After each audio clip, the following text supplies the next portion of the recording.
All right, three, two, one.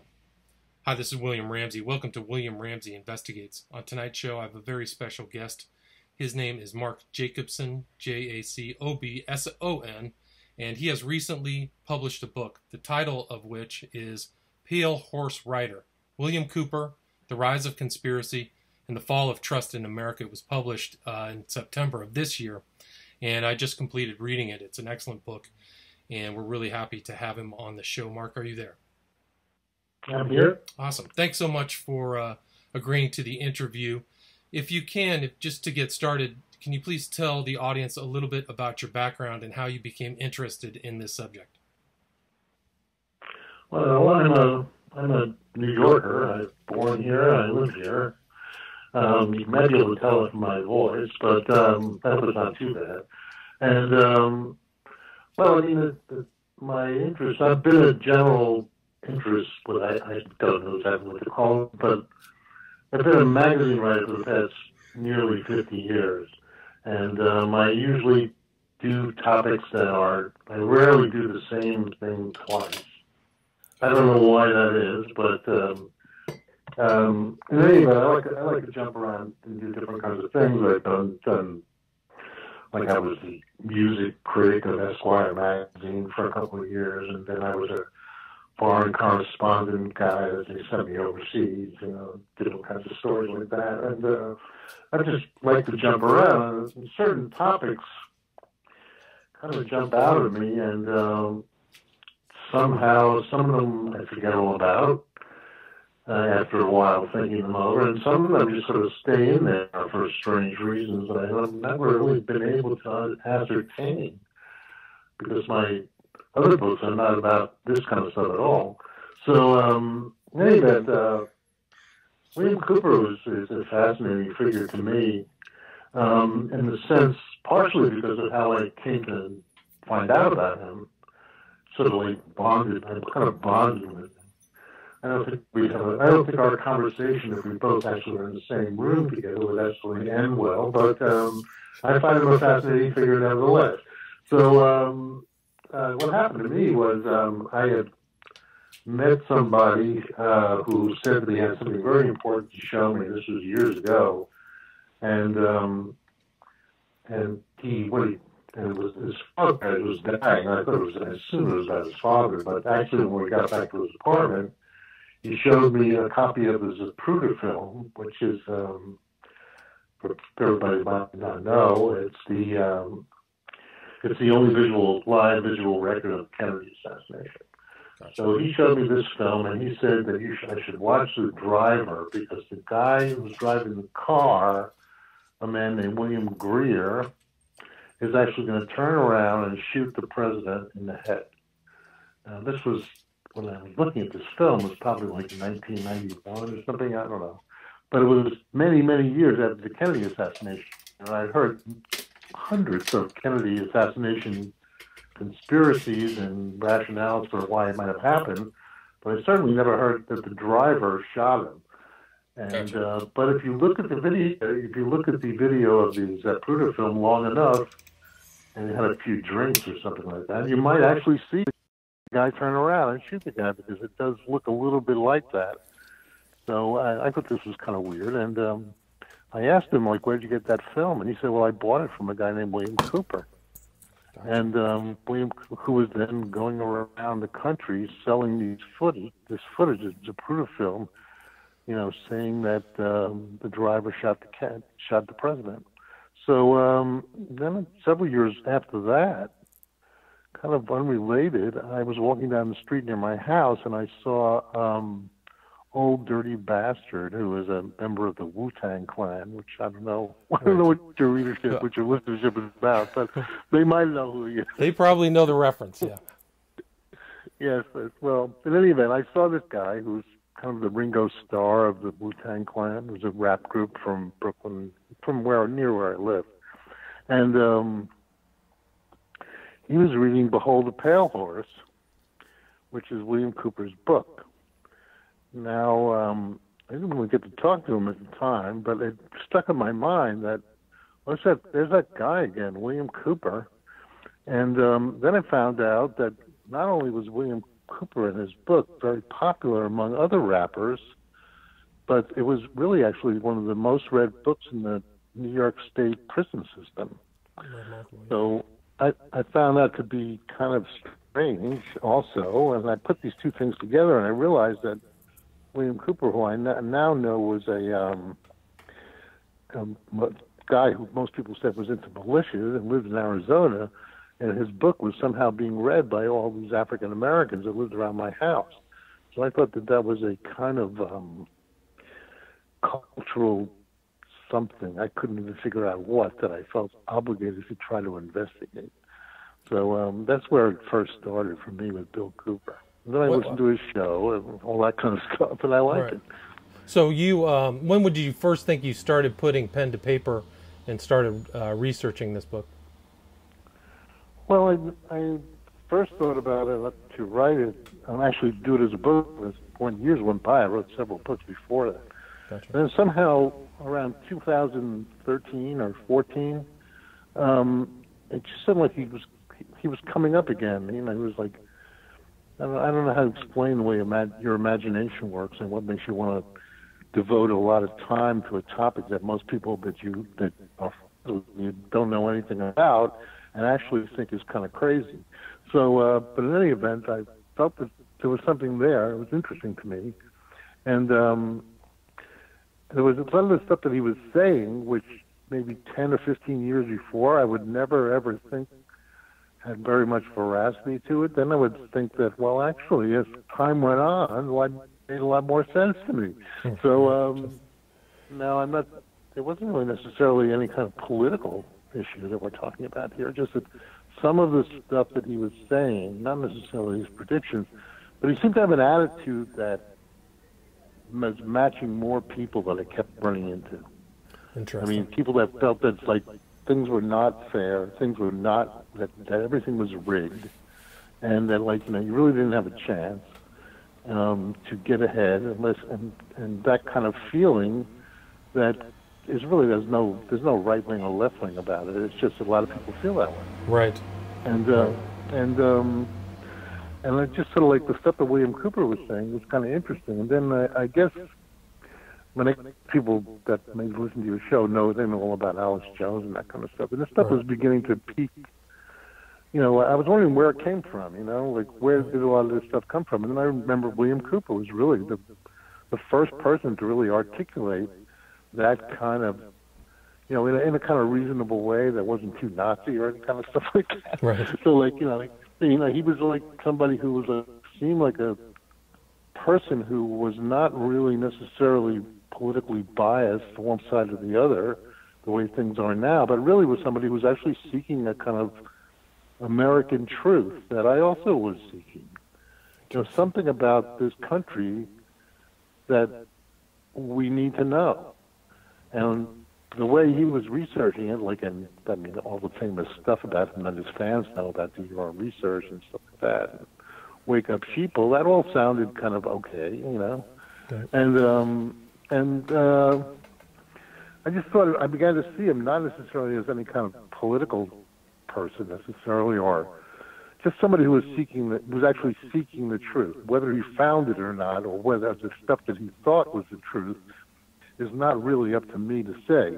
I just really enjoyed thinking about somebody who was deadly serious about trying to figure out what's going on.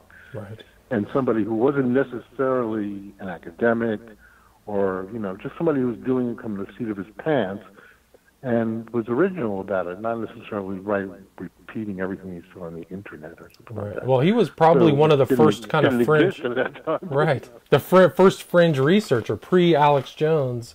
You know, I think that William Cooper was really the model for these kind of future researchers into secret societies and secret history.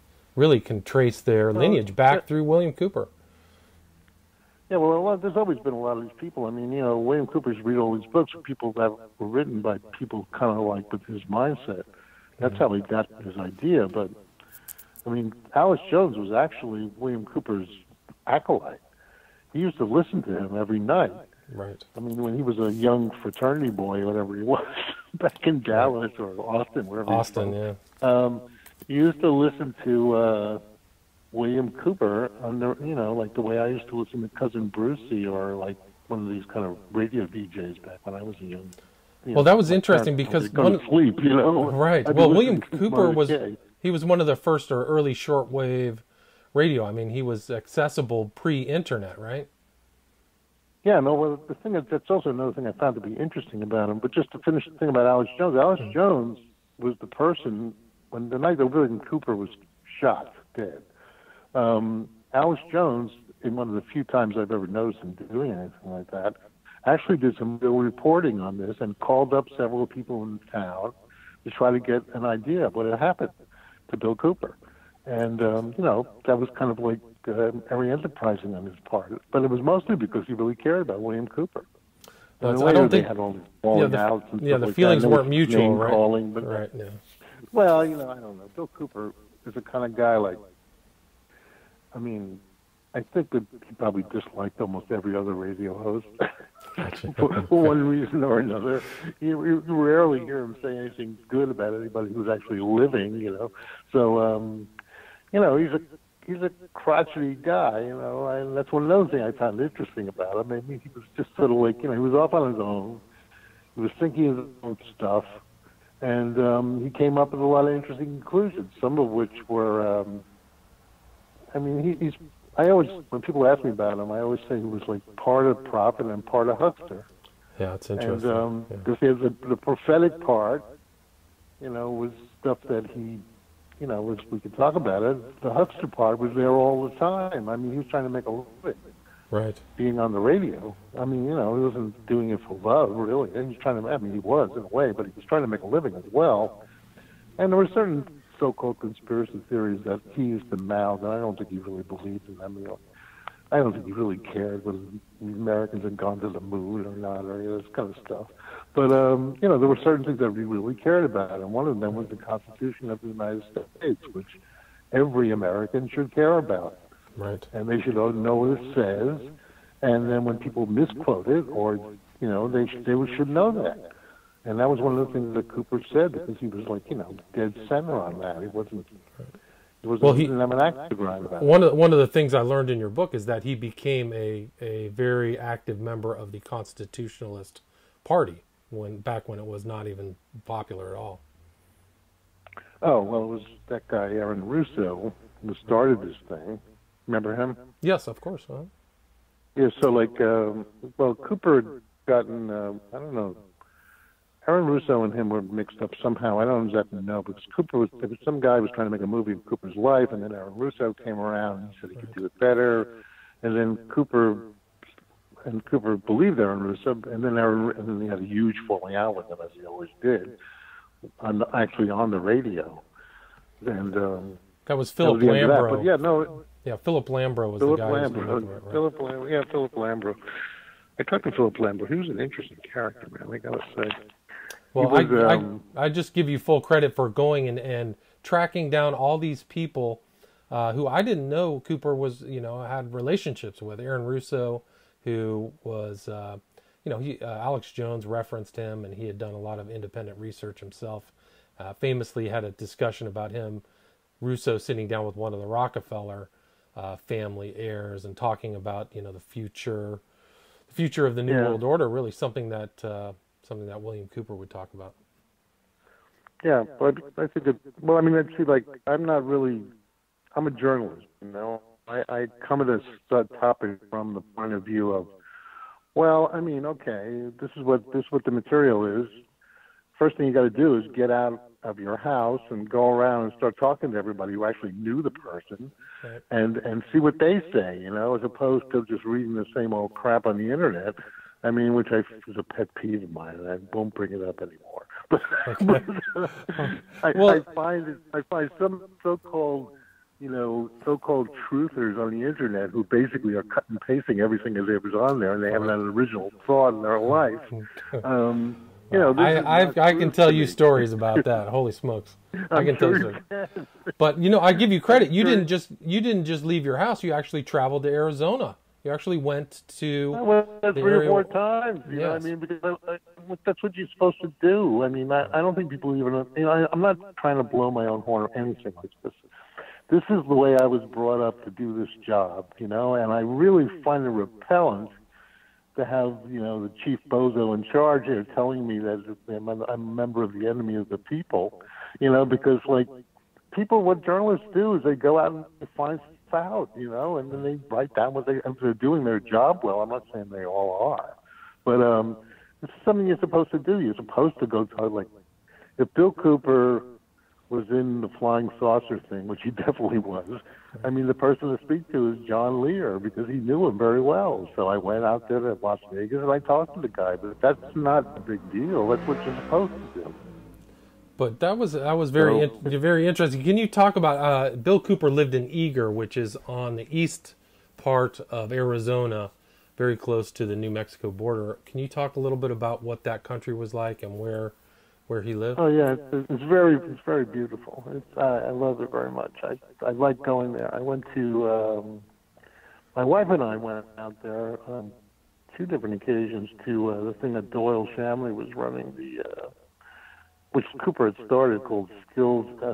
It's called Skills and Research Conference, and you know, you need to learn how to do these things in the woods and stuff like that, but mostly we're shooting, you know, which was great because you don't get to do that back here in New York. So we thought that was fantastic. That we could actually. Who was for people who don't know, who was Doyle Shanley? Well, Doyle was a guy who still is a guy. He worked with Cooper for a while. Cooper, he was putting on this thing called, he was running a kind of, for lack of any better term, a kind of patriot kind of talk show kind of thing, where you'd have guests come to his town of Portersville, California, and, you know, people like Bo Gritz would come, and, you know, those kind of guys. Right. And then one time he wanted to get Cooper to come, and Cooper drives a hard bargain, and he, you know, so Doyle said, well, you know, you can come up here, but you can't be an asshole about it. And Cooper said, whoever said I was, what did you say that is? So everybody says that. So they kind of got on after that. They became friendly. That's kind of, they both had that kind of similar sense of humor, you know. So, and then Doyle went down there, and he began to live in Cooper's place, and he's responsible, along with another guy named Rob Houghton, for really putting out all those Cooper broadcasts, without which there'd be no such thing as Bill Cooper. You know, all those broadcasts, if you look at the Hour of the Time website, those are all kind of semi-preserved. I mean, they're not the best quality, but you can hear it. You know, it was mostly because of the work of people that really respected Bill Cooper. Right, and he was around. I mean, Doyle was in a documentary with Cooper. I think in 2003, Bill Cooper was killed on November 5th, 2001, about 6 weeks after September 11th. Yeah. But he was shot in his house. But Doyle is still around, and you actually went shooting with him and shot actual William Cooper's. He taught me 45. How to shoot. Doyle was a great teacher. Gotcha. Cool. That's awesome. That's a great story. I don't get that much practice back here. I got to say, we like, you know, I mean, I'm not in favor of people going out and shooting everybody, but I mean, you know, if you want to take them target practice, you should be allowed to do that. So, like, you know, but in New York State, they have a really draconian drug gun laws. You can't even, like, look at a gun. So it was fun to go out there, and you know, I get along with everybody. I don't really make a big fuss about these political things. But so Doyle and I became friends, and he, you know, he guided me a little bit in the research I did. That's great. And I mean, you had mentioned earlier when we were talking about Bill Cooper's UFO phase that preceded kind of his Mystery Babylon political spirit. Can you talk a little bit about that and Lear? Well, I think people don't really. I mean, most of the Cooper fans, I mean, even Behold the Pale Horse, you know, post-dates his UFO stuff. So I think the UFO stuff has really been kind of mostly forgotten by most of the people that are... I didn't know that. Bill Cooper. Yeah. You didn't know about it? Yeah, but no. I mean, it's like, that was a big deal for him. I mean, that's what put him on the map to begin with. Because he had come... it's a fantastic story. I think people should read about it in the book. because it really kind of shows the kind of person that Bill Cooper was, in the sense of, like, you know, he wanted to get in front. He wanted to get he needed to say stuff, and he needed to have people listen to him. So, and I think he was a serious believer in the UFO stuff, but he got into it because he had this fantastic sighting, which I don't know if he really saw it or not. It's hard to know. This spectacular sighting that he used to talk about all the time, long before he even wrote that book or got on the shortwave radio, which he never. And I don't know what his feelings about his UFO period was, because he rarely talked about it after that. But he was a big deal. He became one of the best-known ufologists in the country, and in a very short period of time. And also made this class one of his best. To me, one of his greatest performances is the speech he gave at the MUFON conference in 1989, which is online and people can find it. But it's just fantastic. I mean, it shows the kind of orator he was. I mean, you know, it wasn't like the whole thing was fascinating, but the way he commands the audience, and he's never spoken in front of that many people, maybe never in his whole life. Yet he gets up there, and he's just a natural at doing this. I mean, you could see that he's a brilliant public speaker. And he later, and that later showed up in his radio shows, I think. I mean, to me, I can listen to Bill Cooper, even though I don't agree with anything he says at all, because I find him to be an engaging radio personality. I like the sound of his voice. Yeah. You know, and that's part of it. That 1989 MUFON, that was with, was that where he met Norio Hayakawa? I can't remember. Yeah, no, he was. He met Norio there, and then Norio put on. I guess it was after the MUFON thing. I can't really remember right now, but Cooper made a famous appearance at Hollywood High School that Norio Hayakawa set up for him. That's right. So I'm actually friends with Norio. Norio is a very interesting guy as well. Yeah, true. He's a Japanese country and western music player who only plays for Native Americans. I find that to be kind of fantastic. That's very fun. But that's another personal vignette you included in the book, that Norio met Bill Cooper. You know, another person who was familiar. Yeah, with I mean, I just felt like, you know, I want to find out what the people actually thought of the guy. You know, that actually met him. Because when somebody's been dead, since, he's been dead now 18 years or something like that, there aren't that many of those people around. But also the thing about Bill Cooper, I mean, he's a legendary figure. I mean, and I mean that in both ways. I mean, he's a legendary figure in the sense that he should be a legendary figure because he did a lot of interesting things. But he also, you know, the legends about Bill Cooper are kind of like competing with the so-called facts, you know. So, you know, that was one of those things I was interested in kind of sorting out a little bit. Well, that was an interesting, I mean, the legend of Bill Cooper has lived on in the hip-hop community, the African-American community, and the jail community, and that's something you talk about in the book, which I didn't know about, that, you know, so many people, very well-known hip-hop names, you know, people who, a lot of people who are in that community would know, are fans or have spent time reading Bill Cooper's, what is it, Mobb Deep, Tupac Shakur, Busta Rhymes, Big Daddy Kane, all these people you list out, you know, all those people, you know, like you talk to them now, you call them up on the phone, and you say, I'd like to talk to you about Bill Cooper, they'd be more than happy to talk to you. I mean, it's kind of, it was, you know, I have some good friends who are rappers. I mean, I was friends with this guy Prodigy in Mobb Deep, and he died, unfortunately. But there's one of the fascinating things about that is I became friendly through doing this book with a rapper who calls himself William Cooper. And actually we made a video together about his career, because he called himself William Cooper after William Cooper. He took his name and as a tribute. And so then I put him in the book. So we actually made a video which has come out in a couple of weeks. Which is the first rap video ever made about a book. So, and it'll be on YouTube and stuff like that. I don't know. You can look for it in a couple of weeks. Cool, and that seems to be brand new. We just finished it. And cool. We'll look forward to getting that. Do you have a title for it? Or is it just that the rapper's William Cooper? It's called Pale Horse Rider. Yeah, Pale Horse Rider, cool. Just the name of the book. So it's a fantastic book. I mean, I'm not, he did a great job. William Cooper made a great song, and video looks pretty good, and I have a little cameo in it. I'm pretty happy with it, actually. So everybody in that's cool. So then a lot of people in jail read William Cooper's book as well. So that seems to be like one of the rite of passages if you're locked up is to read Behold a Pale Horse. Well, I mean, that's an interesting thing, and I thought quite a bit about that, and I wrote about it in the book. Like, why would this book become popular in prison? I think it's partially like when you're in prison. There's a reason why Alex Jones called his, I don't know if he still does it, but one of his original shows he called Prison Planet.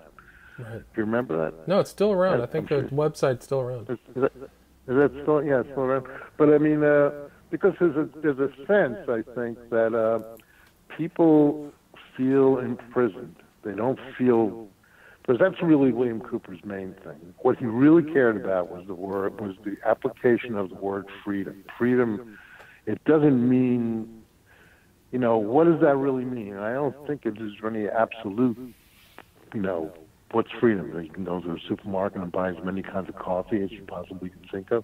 I mean, what is it? I mean, what really is it that makes a person feel free? I don't think it's necessarily most of the stuff that people would answer, but he's somebody that was one of the deepest thinkers about that, which is the kind of thing that philosophers like Hegel and all these other guys would think about all the time. Like, what is that? Free, to be free. And that's something that was William Cooper's main inquiry, I think. And that's really why, I was able to finish this book and write about him and stay interested in him, because I thought he was trying to get to something that I really cared about.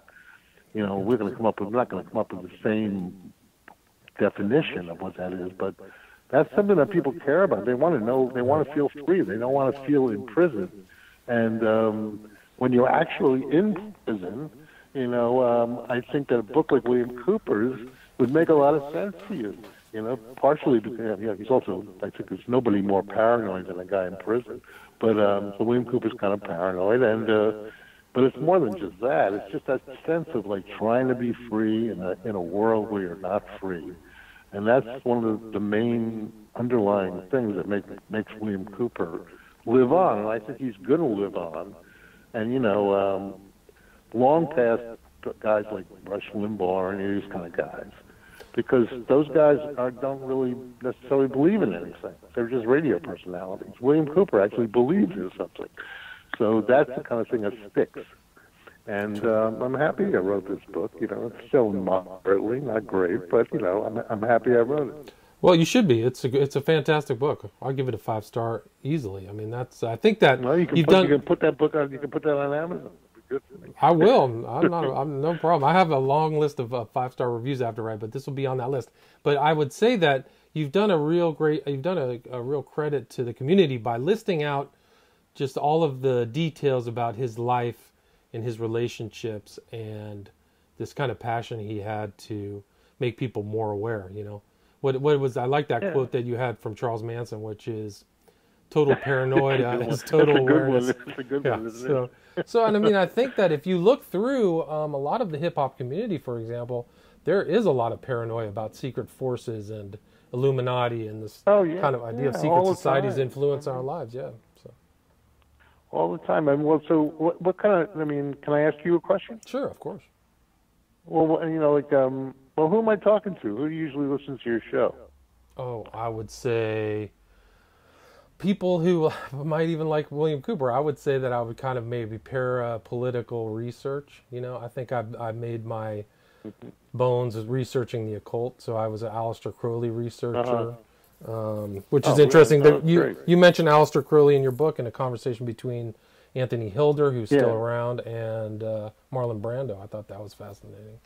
But that was interesting. Yeah, I was basically a 9/11 researcher, and then I've written books about that, and also a satanically influenced crime about the West Memphis 3. That book is Abomination, Devil Worship, and Deception, where this guy. That's interesting. That's really interesting. Well, he's in your neck of the woods if you're in New York. I wrote a piece for New York Magazine years ago about about 9/11 stuff. It was really early on. But the thing is, that's another thing about William Cooper. Like William Cooper, if you listen to that broadcast that he did, because he was on the air for 10 straight hours on the day of 9/11 when it was actually happening. And he is watching that stuff on television. And I wrote about it in the book, so I guess you saw it. But right.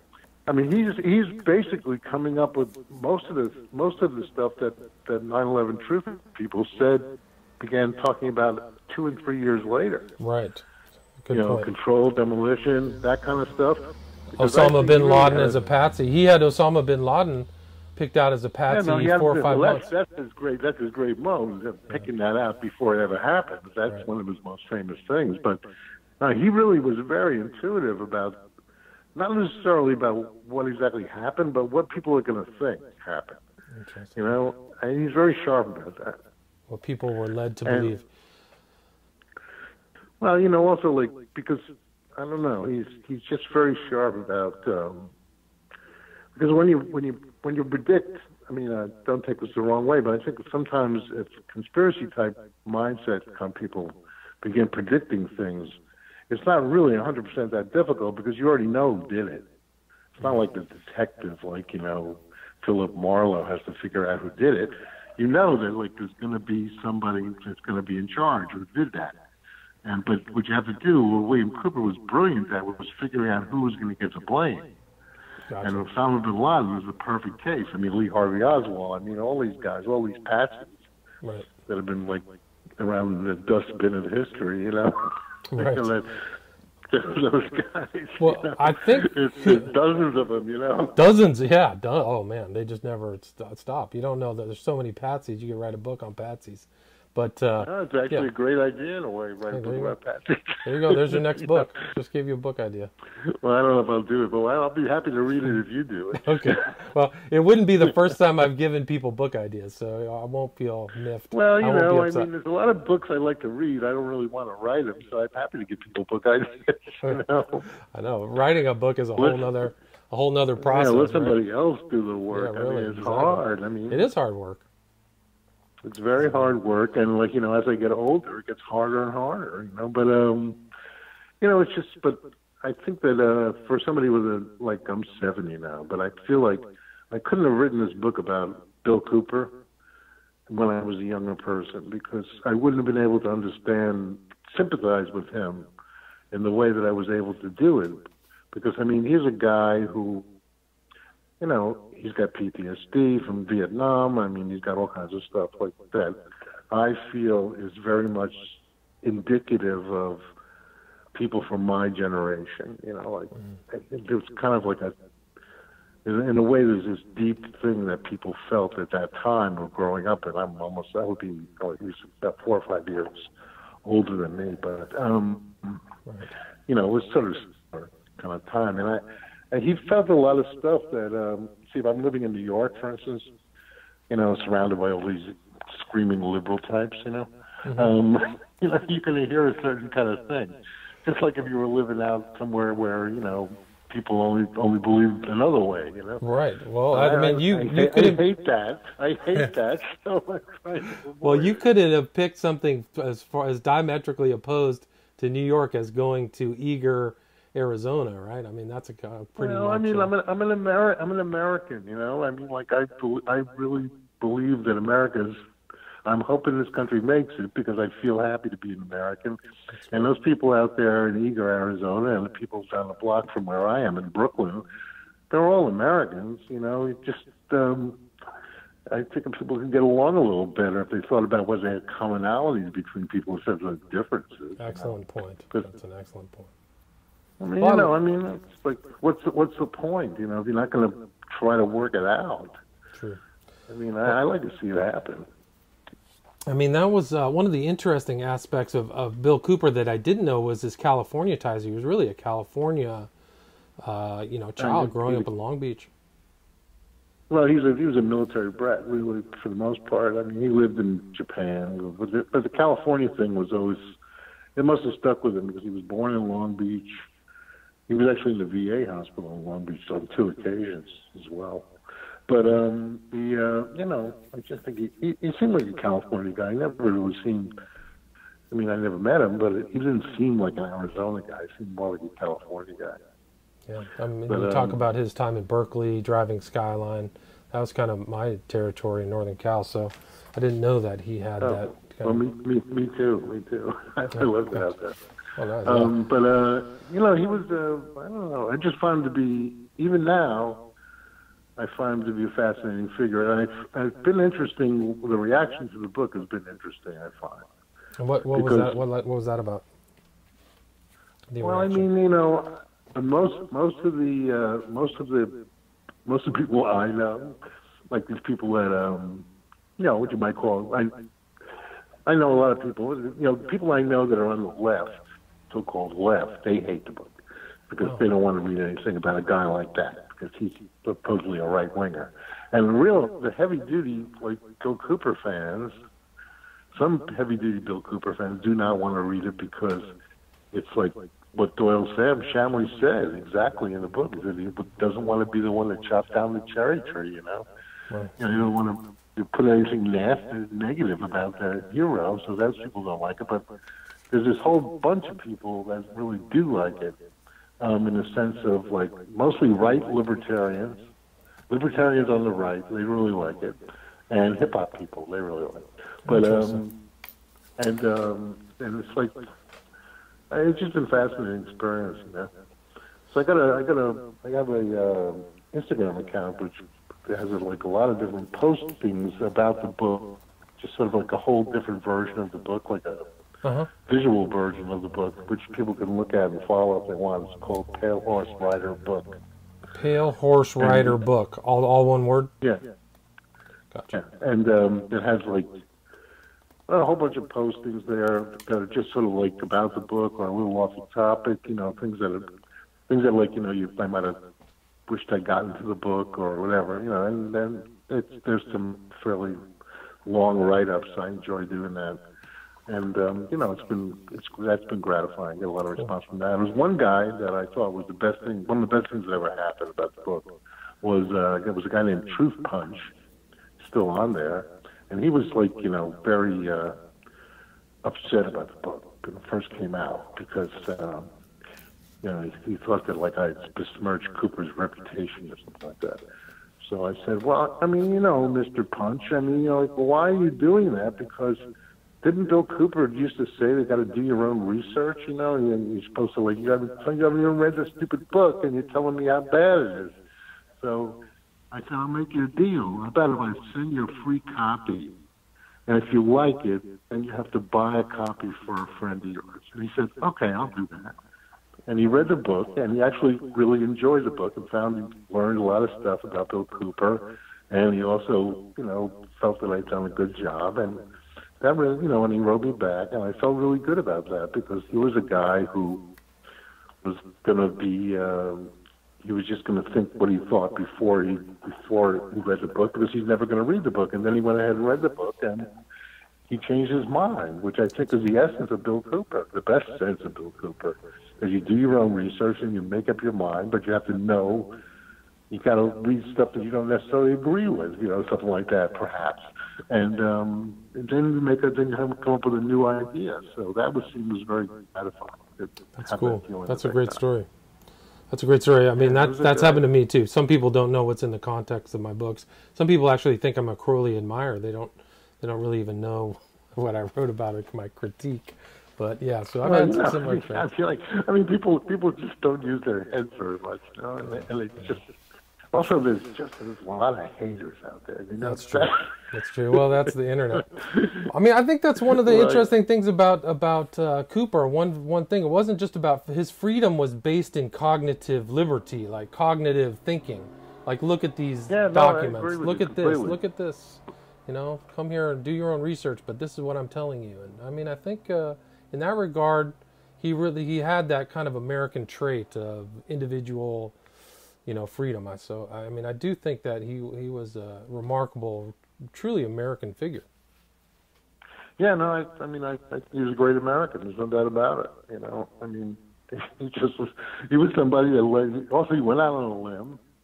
You know, he was not that stable as a human being. I don't think. I mean, it was a struggle for him, and because he had all kinds of backslidings and stuff like that. But he was determined to do this thing, and he basically did it.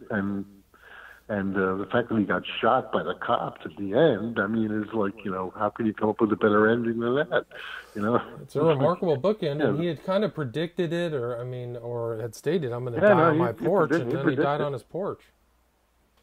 He died on his porch, on his front porch, at almost exactly the very time he predicted he would. Like, he said midnight, and it was like, I think the time of his death was 12:10. So, I mean, that's pretty close. So, it's just so many fascinating things about him that I never got tired of working on it. He was one of the only two people I know at that time, which included William Cooper, who kind of read 9/11, in my opinion, correctly, was him and Dave McGowan, another kind of researcher in the same type of vein as Bill Cooper. And I was lucky to meet Dave McGowan, but those are really the only. I mean, I didn't figure it out for years later, but they were the two. Well, what's your opinion about Building Number 7? Well, I mean, I think that shows that there's something different going on than the public story. So, Building 7 flopped, controlled demolition. I think 9/11 was a planned event. Well, I don't know. I mean, I happen to see Building Number 7 personally fall down. And I couldn't tell you what happened, but I'm just there doing my job. But were you were you working at the time? Were you recording it just personally? Yeah, I was working. I was a reporter. Yeah, I wrote several pieces about it. But the thing is that so I was actually there, and I still have no idea what happened. Well, do you think that it just fell down under a stiff wind, or do you think that it was demolished? No, I don't think it fell down under a stiff wind. I mean, Building Number 7 is like, I'll tell you a story which is in this piece, which you can look up. I think it's called, I can't remember, maybe it's from New York Magazine, like 1995, maybe, or something like that.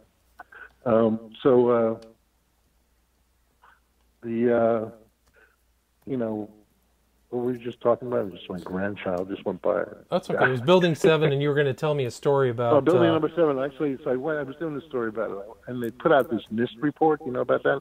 Uh-huh, the NIST big, report, fat book, about what supposedly happened, right? And I was talking to the chief engineer about it, and I'm like thumbing through it, and I said, well, Mr. I can't remember, it was an Indian guy, I can't remember his last name. Right, no, but I said, I don't get it. I mean, there's all this stuff here about about the towers, but there's nothing here about Building Number 7. He didn't bother to explain that. So he said, well, he kind of blew me off a little bit. And then later, I saw him again. I said, so what about Building Number 7? Because he knew I was from the New York Magazine, it was a fairly well-known magazine. He knew he had to give me an answer. Or at least lie or something like that. He says, well, I'll tell you the truth. We never could figure out what happened. I got it. So he's mystified too, and he wrote the report on it, right? I mean, he wrote the report. All right. The chief engineer Still scratching his head. I mean, they couldn't figure it out. So, I don't know. I mean, I thought when he told me that, I felt he was being completely honest. Like, they really had no clue. Well, I do think it was remarkable, and you included in your book that Bill Cooper keyed into George Bush Sr.'s speech where he mentions the New World Order, and I think it was the 9/11 date, right? He knew about that right away. I mean, you hear that a lot now, but I mean, right. He was talking about it back then. I mean, he just was really sharp about this. I mean, because he really believed in the New World Order, and most people do, and most people are smart to believe in it. It's just like what your definition of it might differ. Right. But there's definitely people that are in charge. Yes. And you should never. I think that's where you got to do your own research, because these people are not always. I don't believe that they're always the same. I believe they change, but there are always this group of people that are somehow in charge. Right. There's it's the iron rule of oligarchy, right? So there's always the oligarchy. I mean, now it's becoming out it's so out in the open now. Right. Yeah. They don't even bother to lie to you anymore. No, that's true. That's true. Yeah, it's remarkable. I mean, one thing, just to let you know, one of the things that influenced me most about Cooper was his Mystery Babylon series that was based on secret societies, and I just thought that for me was fantastic. His analysis of the UN, really interesting analysis of Kubrick's 9/11. That UN episode was one of the best ones I thought. Yeah, I thought so too. That was remarkable. So.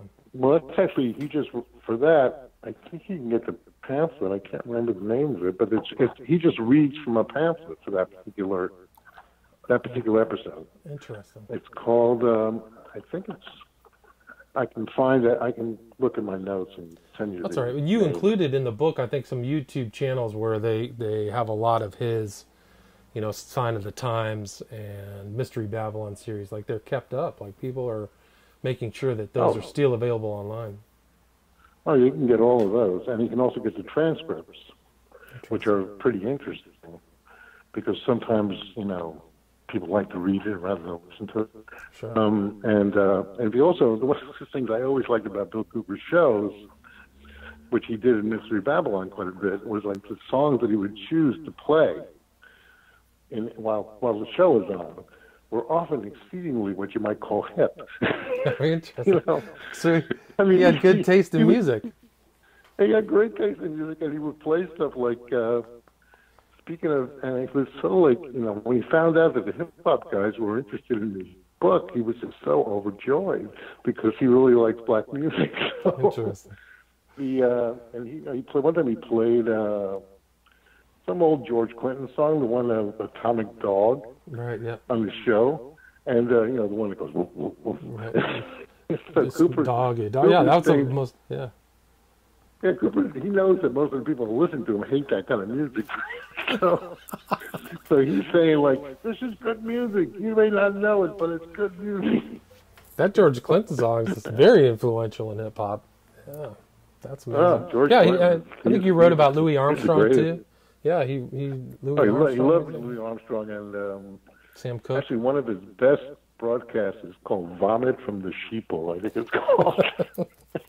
And he's lambasting his listeners, as he always did, because they're so stupid and lazy, they won't do anything, just sit there, he wants to get people to get off their ass. So he says, well, what about this guy? And then he just plays this long Louis Armstrong thing. He says, why don't you be more like him? He just got off his ass and learned how to do this stuff. It's a fantastic broadcast. Self-made trumpet player, right? Self-learned? I mean, just like, because Cooper was a trumpet player, and he was very serious about it, intermittently. But he had a trumpet that he got when he was a kid, and he always tried to get good at it, and he was pretty good at it. But then he would, fall back, and then he'd practice more and stuff like that. But anyhow, it's just, it was a weird experience doing a book about that, because I kind of went outside my little so-called comfort zone, and it was worthwhile. It was worthwhile. And you did. I mean, like I said earlier in the thing, you talked to so many people that he knew, people who I've written about, Robert Anton Wilson, other people that he'd run into. Are you like a Robert Anton Wilson fan? Well, I was very interested in the Illuminatus trilogy, and he was a real Crowley admirer in addition to his other stuff. Was he really? Yeah. So he would reference Crowley. I'm not surprised to hear that. So both he and Leary were pals. Timothy Leary, who you mentioned, his dad. But Leary himself thought he was carrying on Crowley's tradition, so he was friends with Anton Wilson. I didn't know they were that close in kind of beliefs. Their sensibilities. I'd like to read about that. Well, if you read my book, Children of the Beast, I'll send you a copy. Children of the Beast, Aleister Crowley's Shadow of Humanity. I talk about Anton Wilson's connection to Crowley and Leary. So when I saw some of these figures, and there was an interesting vignette I included in my book, which was between Jacques Vallée, Robert Anton Wilson, and another guy who was really Crowley's disciple, a guy by the name of Grady McMurtry, talking about UFOs, whether they were from this universe or from another dimension. So it was interesting conversations about stuff that people are talking about. I actually just saw Jacques Vallée in the flesh. Interesting. About 6 months ago at Philip K. Dick, the sci-fi writer, when they wrote Blade Runner. Do androids dream of electronic Film Festival, and he was there. Jacques Vallée was there. I thought he was dead, but there he was. I didn't know that he knew Robert Anton Wilson.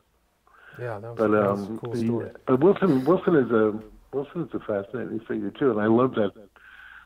That was one of my favorite things that I found when I found out that Cooper and Robert Anton Wilson had been in the same panel. Right. Well, it's just so typical. It's so typical of William Cooper is that he's screaming and shouting at Robert Anton Wilson like he does with everybody else. You know, at some point, you know, it all devolves to William Cooper. Could go like, "Well, what's your problem, Buster?" Right. Oh my gosh! You have that part. That must have been funny. Oh my gosh! You have, yeah. I mean, the thing is that you have. It's interesting because you have Cooper saying you guys aren't taking this serious, and then you have these guys who think the universe is a big joke, going, "Yeah, you're right. It's just a big joke." Discordianism and all these other philosophies that he was involved in. So. Well, Cooper had the Discordian, that yellow handbook. Right, Principia Discordia or whatever it is. Yeah. He had that in his collection of books. When he died, he had that. That was one thing that Doyle hit me too. He had a list of the books that Cooper had, and then he also had the Cosmic Trigger, which is a Robert Anton Wilson book. Yep. Mm-hmm. And it was kind of interesting to see what books he had because he was a tremendous reader. He just read all the stuff. That's cool. So, that's cool. Yeah, it was interesting. Well, Mark, we are coming. We've passed 50 minutes, so, I mean, we can just wrap this up. I'll let you go. I know it's a Friday night. I really appreciate you taking the time. Yeah, no, I'm happy to talk about it. I love talking about this stuff, so I don't mind doing it any time. Awesome. Well, I can probably set you up with some other interviews, but where can people buy your book? Is there a better place than Amazon? Do you have a website? I wish it was a better place than Amazon. I really do. But that's probably the best place to get it. And, I mean, they have it in all the bookstores. It's cool. Penguin Random House book. So, yeah, it's an excellent book. Highly recommended. A great piece of Americana history. I appreciate you doing that. So that's great. And also, your Instagram is Pale Horse Rider Book, all one word. So people can go check that out as well. And your last name is spelled... There's a lot of stuff there. Cool. It's Jacobson, Jacobson, so people don't misspell that. Mark Jacobson. And the book title again... Mark with a K. Mark with a K, please. Mark with a K, right. So I'm sure you get people misspelling it. But the book title... Actually, people that spell it with a C, they actually wish they knew a lot of people from France, so I don't... Gotcha. The title of the book, again, is Pale Horse Rider, William Cooper, The Rise of Conspiracy, and the Fall of Trust in America. Excellent book. Thank you so much for the conversation. Well, thank you, William. I really appreciate it. Yeah, thank you. All right.